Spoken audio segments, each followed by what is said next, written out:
Recentemente, todo mundo já ouviu falar que o governo Lula, em pânico por conta das eleições de 2026, vai declarar guerra ao crime organizado.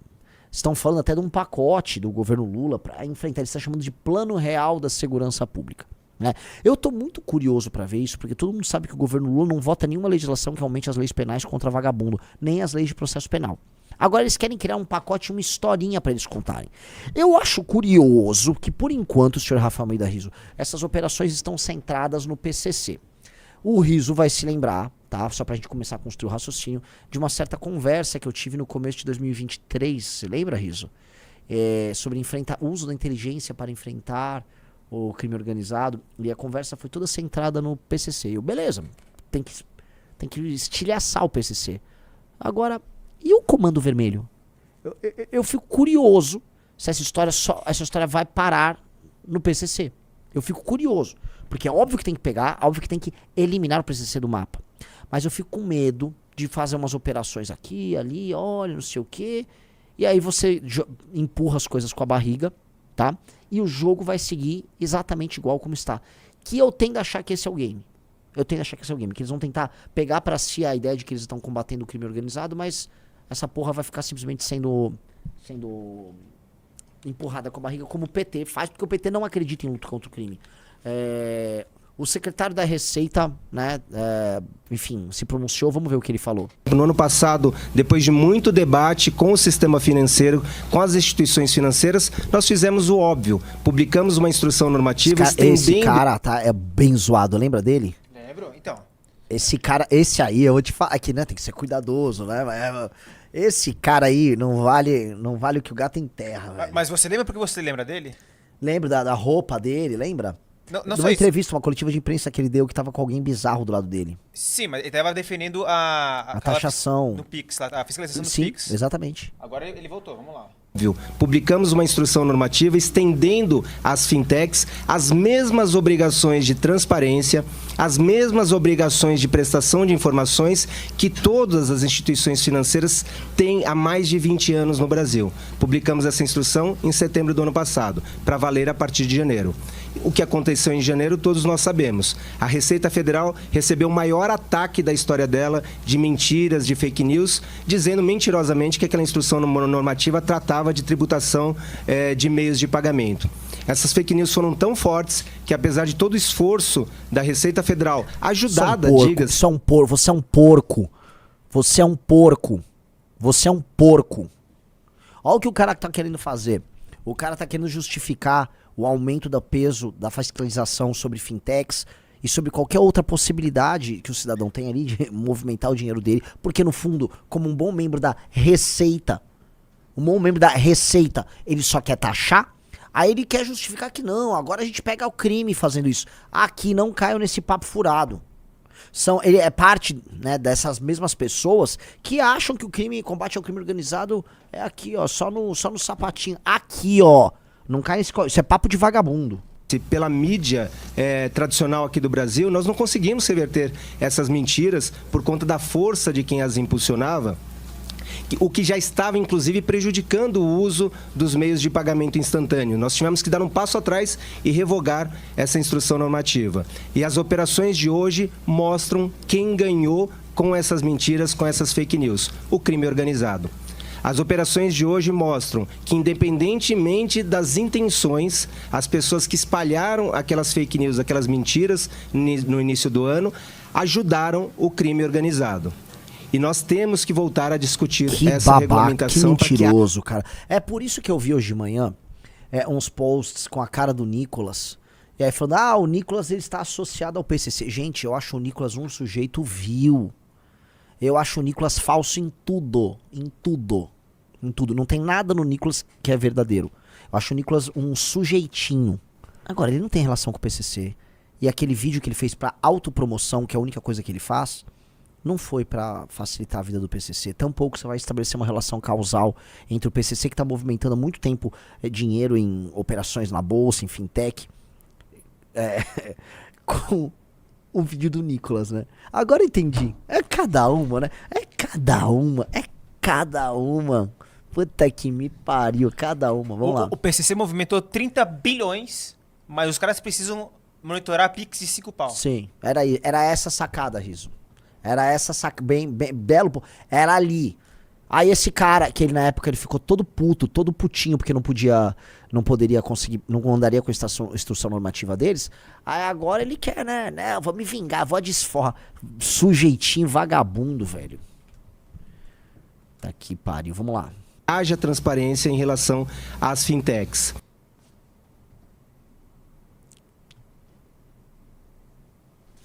Né, o Marcelo Bretas comentou, coisa feia usando politicamente. É bem pior do que isso, né? Por mais que, assim, Marcelo Bretas reclamando de politização e de autopromoção, né? Tudo bem, né? Só pra saber, né? Assim, é pior do que a politização. Ele tá distorcendo e mentindo. Não é que ele tá usando um fato a favor dele. Ele tá distorcendo e mentindo e inventando uma coisa nova só pra se vingar. Só porque ele ficou magoado com a derrota política que eles tiveram no começo do ano. Né? É bizarro. É bizarro. E o cara querendo... Volta a colocar... Jogar jogou no colo da oposição.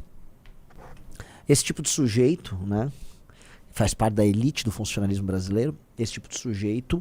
Passou num concurso e tal, só pra vocês entenderem, tá? É esse tipo de sujeito que a gente tem que combater. É esse tipo de burocracia, canalha, só que só pensa no autointeresse, que não pensa no interesse nacional, que a gente tem que combater. Sujeitinho vagabundo. Sujeitinho vagabundo.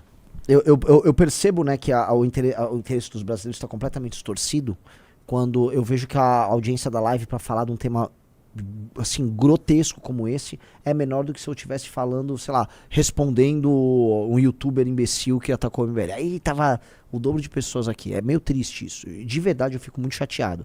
Porque são esses temas que verdadeiramente impactam na tua vida. O que um youtuber merda falou do MBL não muda nem sequer a vida do MBL. Entendeu? Ah, não, agora a gente chegou no Twitter. Isso não muda a nossa vida. Entendeu? Não muda sequer a vida do MBL, não muda a vida de quem é xingado. Agora isso aqui altera a vida das pessoas e as pessoas não querem entender realmente o impacto de tudo isso. Pô, a gente tá falando assim, gente, o PCC é uma organização com faturamento bruto, tá? Similar ao de grandes empresas monopolistas brasileiras, vamos botar aqui, tá? O PCC, ao mesmo tempo, ele dispõe de margens muito maiores, ele não paga impostos. Então, a operação do PCC, para vocês entenderem, ela é, em essência, uma operação muito mais lucrativa. Então, se a operação do PCC se equipara de uma empresa bilionária, por outro lado, as margens do PCC são muito maiores. Então, equivale, caso ela fosse uma empresa formal, a uma empresa muito maior do que outras grandes empresas multibilionárias brasileiras.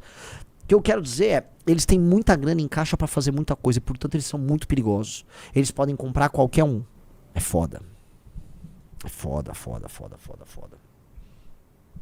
É bem difícil. Os caras citando ali, eles são empresários, como disse o MC Smith. Eles não são. Eles são criminosos. Parem de ficar brincando com esse negócio. O fulano, ele é só empresário.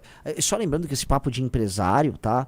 Quem começou foram muitos liberais. Eu vi os liberais falando, gente, mas no fundo, o traficante é só empresário, né? Igual havia uns empresários do álcool na época lá da lei seca nos Estados Unidos. Parem com essa conversa. Parem, tá? A Luciana Mussi falou, desanima demais. Isso desanima muito. Desanima muito. Desanima muito porque, assim, as pessoas tinham que estar assim, e agora? O que fazer? Entendam, você precisa de uma lei penal completamente nova para enfrentar esses caras. Porque não é só com inteligência. Entendam uma coisa. Não, vou usar a inteligência, agora eu desbaratinei os postos de gasolina deles. Agora eu vou desbaratinar... e o dinheiro que eles têm acumulado, e as outras operações criminosas, e a mudança de forma que eles podem ter, eles não vão deixar de existir. Portanto, para combatê-los, você vai precisar, eu vou repetir, para combatê-los, você vai precisar de um novo direito penal, porque você vai precisar estraçalhá-los estruturalmente e fisicamente. Você vai precisar destruí-los. Muitos terão que ser mortos, outros tantos serão presos pro resto da vida deles. Não há meio de enfrentar esses caras simplesmente jogando eles, né, dentro do nosso sistema, no nosso ordenamento jurídico atual, com algumas prisões que vão durar 2, 3 anos e os caras vão estar soltos. Imagina os lavadores de dinheiro aí. Os lavadores de dinheiro aí, isso aí não vai dar em nada. 1 ano, 2 anos estão soltos. Isso se forem presos. É cada uma.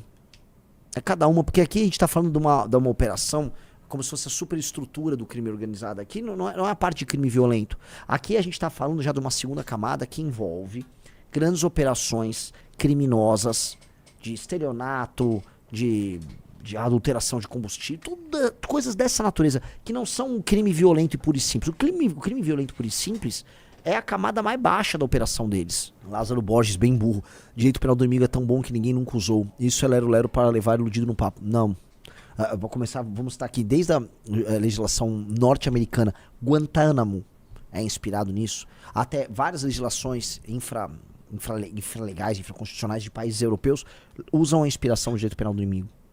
A inspiração do direito penal do inimigo enquanto tese já foi utilizada em vários países. Isso é meio óbvio. E por analogia, o direito penal do inimigo é usado no Brasil hoje sim. O inquérito do Xandão é isso. Ele é mais rápido e pune mais. É a lógica dele tá viva. Ó, o Mogador falou, Barreirinha, o secretário da Receita, não é concursado. Ele é cargo de confiança do Haddad. Não critica os concursados. Critico sim. Eu vou criticar concursado porque tem concursado mamador, concursado ligado a sindicato. Quando o sindicato dos auditores da Receita vai lá pedir salário, eu vou criticar sim. Lógico que eu vou criticar, pare com essa putaria. Agora, se eu errei e ele não é um concursado, ele é só um comissionado, ok, errei, galera, peço desculpas. Mas não se esqueça que existe concursado corrupto. No escândalo do INSS tem um monte de concursado corrupto envolvido. Que isso? Tá doido? Mandou, a guerra do terror é inspirada ao jeito penal do inimigo. Exatamente. Então, prosseguindo aqui, esse tipo de assunto, esse tipo de discussão é uma discussão necessária. Essa superestrutura que o crime está usando aqui em São Paulo, isso aqui é muito... Sejamos honestos, isso aqui é uma coisa muito paulista, tá? Nos deixa, vamos dizer, de orelha em pé e nos abre algumas discussões. Primeira discussão, o PT está usando esse tema para se promover? Sim, está. Eu quero ver o quanto eles vão a fundo nisso. E eu quero ver se eles estão dispostos a alterar as nossas legislações para que as penas contra esses caras sejam muito duras. Tô curioso. Eu vou até ligar no deputado Fonão, ele tem um debate hoje, mas eu vou dar uma ligada nele aqui no meio da live pra saber se o PT mudou a orientação dele sobre os projetos do Kim. Coisa número 2, eu queria saber, e eu tô sendo, vou ser muito claro sobre isso. Haverá ações contra Comando Vermelho e facções rivais do PCC? Vocês devem entender o que eu vou querer dizer assim, porque dizem por aí que o atual governo e o PSOL, as esquerdas, eles têm uma espécie de uma predileção por outros grupos, entendeu, Riso? Sim. Existe né? E quando você ataca um, você gera um desbalanço que favorece o outro. É o que dizem. Prefiro não acreditar, mas é o que dizem. E coisa número 3, né? E o governo do estado de São Paulo? O governador de São Paulo, Tarcísio Gomes de Freitas, sujeito que não é brilhante, mas não é ruim. Ele não é brilhante como governador, mas não é ruim. Ele nada faz, né? Todo mundo sabe um governador que assume São Paulo, que assim, o PCC está infiltrado em todas as instâncias. O São Paulo deveria ter feito algo, o Tarcísio deveria ter feito algo. E todo mundo sabe que o Tarcísio simplesmente já largou a mão. Ele está em campanha para presidente da República. Tem um vídeo dele ridículo. A gente assistiu ontem, o Riso, aquele vídeo do Caiado, discursando, a rocha, não sei o quê. Mas esqueceram do vídeo do Tarcísio em que ele leva um boneco do Bolsonaro. O Tarcísio é tão patético que na hora de discursar ele precisa levar um boneco do Bolsonaro junto. É bizarro.